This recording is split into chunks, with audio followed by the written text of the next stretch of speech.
هلو هلو، ازيكم يا حلوين؟ عاملين ايه؟ وحشتوني. النهارده بقى قلنا نعمل حاجه بسيطه كده بعد سفره المحاشي والبط والملوخيه المتينه. قررنا نعمل شويه باميه باللحمه مع رز ابيض، والحمد لله على كده. نقول بسم الله ونصلي على النبي ونبدا. اول حاجه طبعا هنبدا بيها سلق اللحمه. في حله كده هنحط ميه سخنه وهننزل بقطع اللحمه بتاعتنا.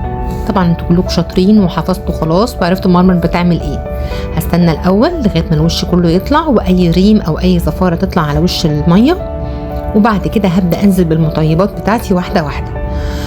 طبعا لا اخفيكم سرا، مش انا اللي كنت بطبخ اللحمه، اللي سلقت اللحمه هي حنين بنتي. شفتوا بقى بدانا نتعلم ازاي نبقى شاطرين. اول مره اهو تشارك معايا في حاجه، وشوفوا بتشاور اهي زيي وبتقول لكم المطيبات والحاجات كانها مامي، يعني انتحلت شخصيتي اهي، ولابسه الجلافز وعامله فيها ست بيت فظيعه ما اقولكوش. هننزل بشويه فلفل اسود وننزل بشويه هيل مطحون ونقلب تقلبتين. برافو عليكي يا حنين، بس سلق اللحمه بتاعت الخضار ما بنحطش معاها لومي، بس هي حطت واحده لومي فعادي يعني.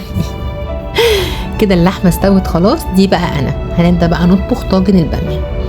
انا طاجن الباميه بتاعي ما بعملش فيه خالص اي افتكاسات او اي حركات، لان هو اصلا مش محتاج غير حته سمنه بلدي حلوه او حته زبده او حتى شويه زيت.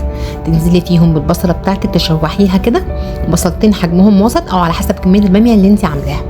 انا بقى دي الترك اللي انا بعملها، بحط مع الثوم بحط فلفل قرن بارد وقرن حامي، بحبها تكون مشطشطه كده شويه.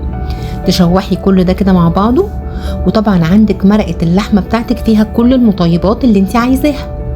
نزلت دلوقتي بالصلصه، هشوحها برضو معاها 2 باكت صلصه او عصير طماطم، شوفي اللي انت حباه ايه، تطبخي بايه اعمليه.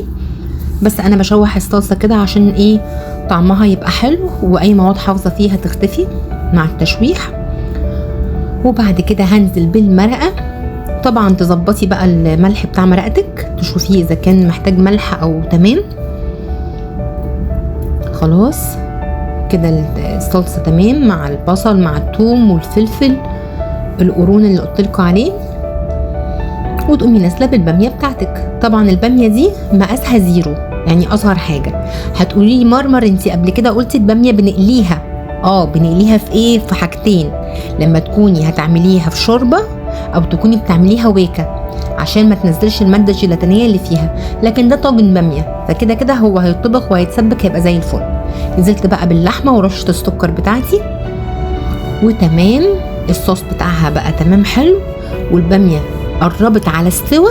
لو مش هتحطيها في طاجن يبقى تخليها قربت لو تبقى تخليها مستويه خالص. لو هتحطيها في طاجن تبقى قبل ما تستوي كده بتكه.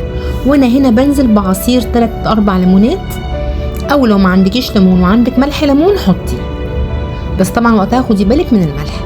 وفي الطاجن بقى بتاعك الفخار او البايركس واتيفر انت عندك ايه، تنزلي بالجزء بتاعك وتاخدي بالك من الصوص. وانا هنا كان عندي برضو حته سمنه كده تمام بلدي، حطيتها على الوش عشان يبقى ايه احمر. خلصنا من الباميه وحطيناها في الفرن. نعمل بقى شويه كده رز حلوين.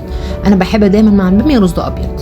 طبعا انتوا بقيتوا شاطرين وحفظتوا طريقتي في الرز خلاص، وعرفتوا ان لازم انزل بيه في الماده الدهنيه واقلبه كويس قوي قوي عشان كل حبايه تتغلف، وانزل بالملح بتاعي تقلبتين حلوين. وبعد كده هتنزلي بالميه المغليه. ايوه يا حلوه انتي وهي.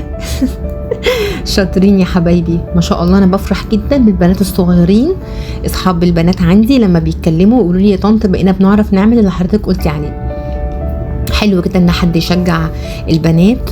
وطبعا كلكم امهات وعارفين احنا قد ايه بنبقى عايزين مصلحتهم وبنخاف عليهم، بس معلش جمدي قلبك كده وخليهم شويه شويه يتعلموا، لان هم في الاول وفي الاخر هيكونوا امهات زينا. حتى لو واحده منهم حبت تساعد نفسها بحاجه، ما تضمنيش لما تكبر تدخل جامعه فين ولا تبقى قريبه منك او مغتربه. لازم تبقى عارفه كده على الاقل الاساسيات عشان تقدر تساعد نفسها وتساعد غيرها. كده خلاص الرز دخل بيته ووطينا عليه وهو استوى وبقى رز مفلفل ما شاء الله. تاكلوه بالهنا يا رب. وكده اكلنا بقى تمام. حطيت الاكل بتاعي وغرفته، ودي السفره.